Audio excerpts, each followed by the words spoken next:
Esse livro aqui é simplesmente incrível. E ele muda a forma como a gente vê as coisas. Assim, realmente ele mexe demais com essa forma como a gente foi educado e acostumado, né, para ver, a enxergar o corpo humano.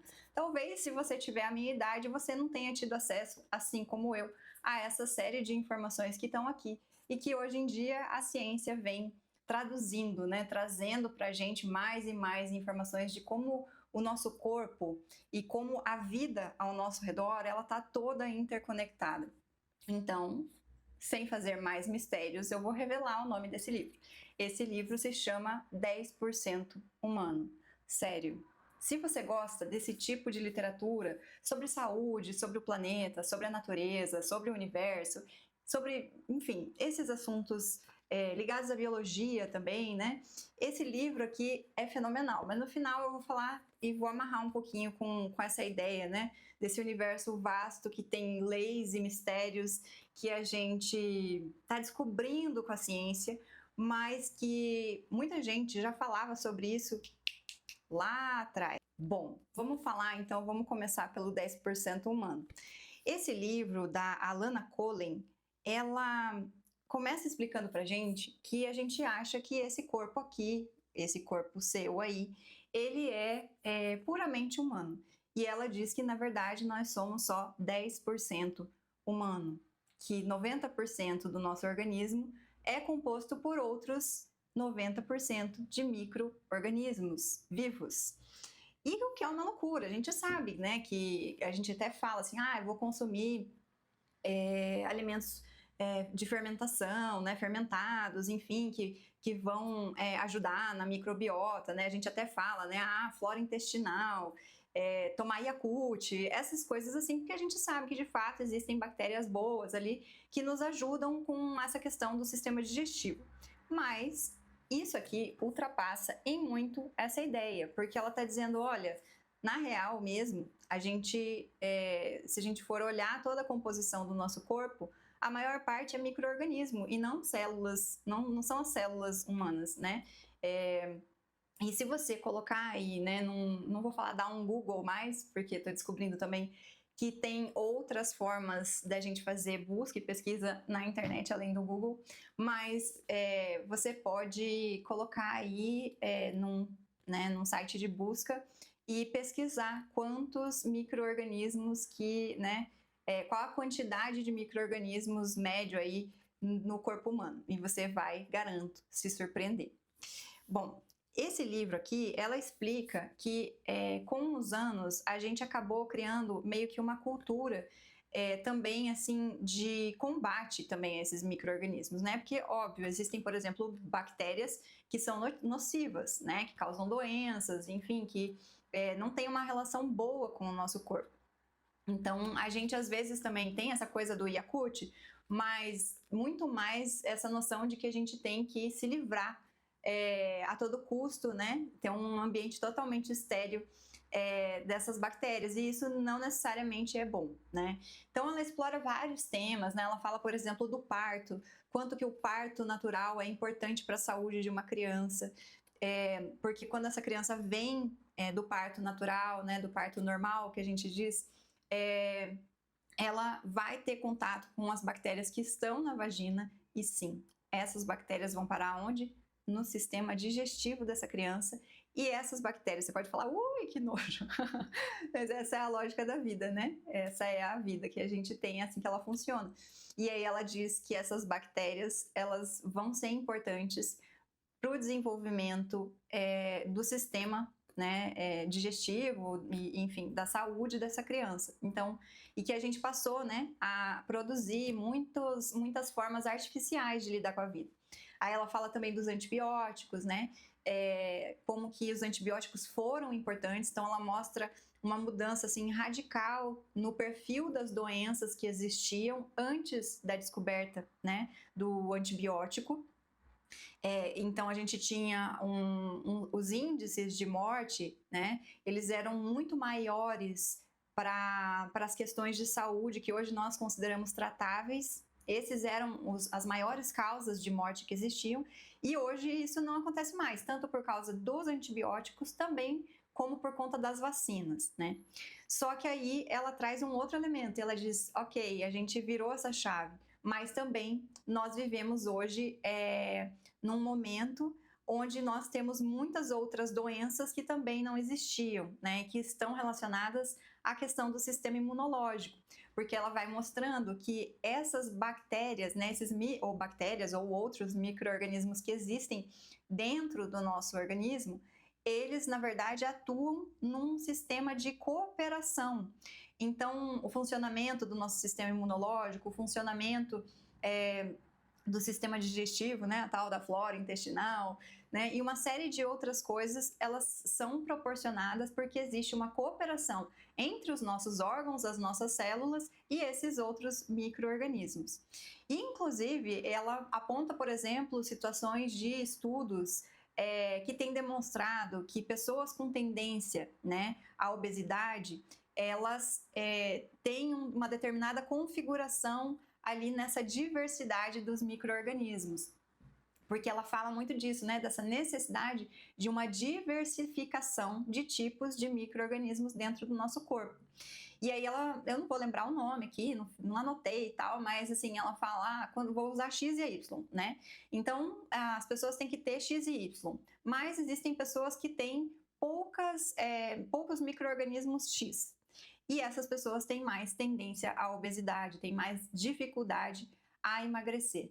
Então, ela vai mostrando que existem pesquisas que fogem completamente do nosso raciocínio, né? Porque o nosso raciocínio para emagrecer, eu preciso diminuir, né, a quantidade de comida.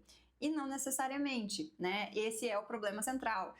Então, ela vai, assim, desconstruindo muita coisa na nossa cabeça. Mas o que mais me chamou atenção e o que eu queria trazer aqui hoje é uma parte do livro que me chamou muito a atenção.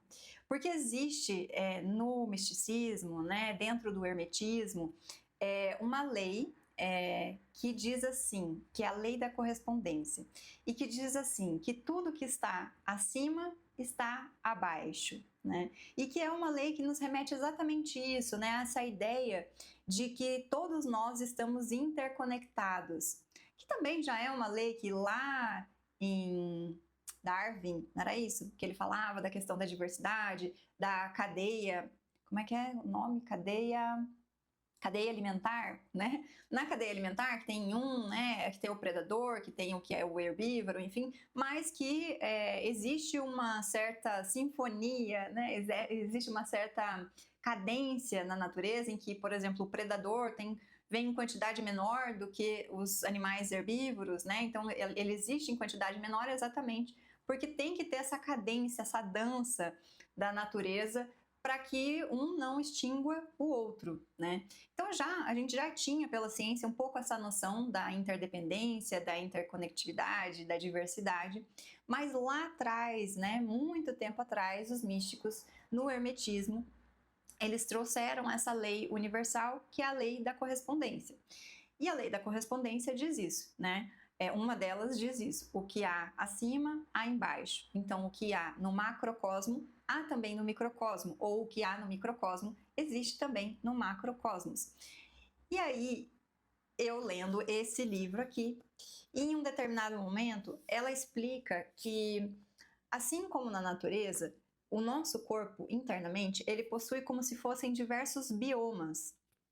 E eu achei isso incrível, porque daí ela diz assim, imagine, por exemplo, né, os biomas mesmo, os biomas que existem no mundo, que a gente conhece. Então, a gente sabe que, por conta do clima, então, se é um clima quente ou frio naquela região, se é um ambiente mais seco ou mais úmido, né, se você tem lá mais quantidade de água, né, ou não, então, aquele ambiente vão surgir ali plantas, vegetações, enfim, de acordo com aquele clima que é característico daquela região. Então, você tem uma vegetação ali e, por consequência, animais que, né, também têm uma característica voltada para aquele determinado ambiente também vão passar a habitar aquele lugar, né? Vão estar naquele ambiente que é mais favorável para eles. E a gente sabe que no mundo existem diversos biomas, né? Então, aqui no Brasil, por exemplo, a gente tem a Mata Atlântica, a Amazônica, o Cerrado, né? A Caatinga, né? Uma série de biomas, e de acordo com cada bioma, vegetação, né, diferenciada em cada um deles e determinados tipos de animais, uma determinada diversidade se instala nesses ambientes. E ela diz, no nosso corpo não é diferente. Então, dentro, né, do nosso corpo, a gente vai encontrar diversos biomas de micro-organismos. E isso, na verdade, vem, né, assim, confirmando um pouco daquilo que já era dito pelos místicos e que agora a gente vem descobrindo na ciência.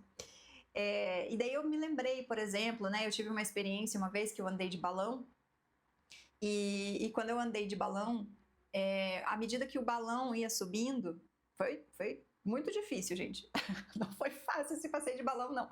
Mas, à medida que ele foi subindo, além de eu me dar conta que eu estava dentro de uma cestinha, né, flutuando no ar e subindo cada vez mais, à medida que a gente olhava para baixo, as árvores lá embaixo pareciam brócolis, pareciam, né, assim, os vegetais. Outra coisa que me veio à cabeça quando eu pensei nisso foi... Agora eu estou lendo um outro livro, não está aqui comigo, mas é o tal da física, né? Então ele está falando dos átomos e tal.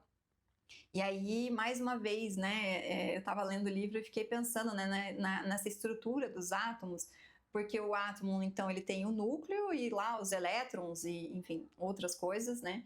O livro também vai trazer muitas outras informações, porque a gente geralmente pensa no átomo como uma partícula, mas ele fala ali também no livro que o átomo também pode se comportar como onda, e que, enfim, a gente nem consegue determinar quando é que é partícula, quando que é onda, mas vamos pensar nessa ideia da partícula, né, dessa estrutura, assim, que a gente aprendeu ali nas séries iniciais do colégio, né.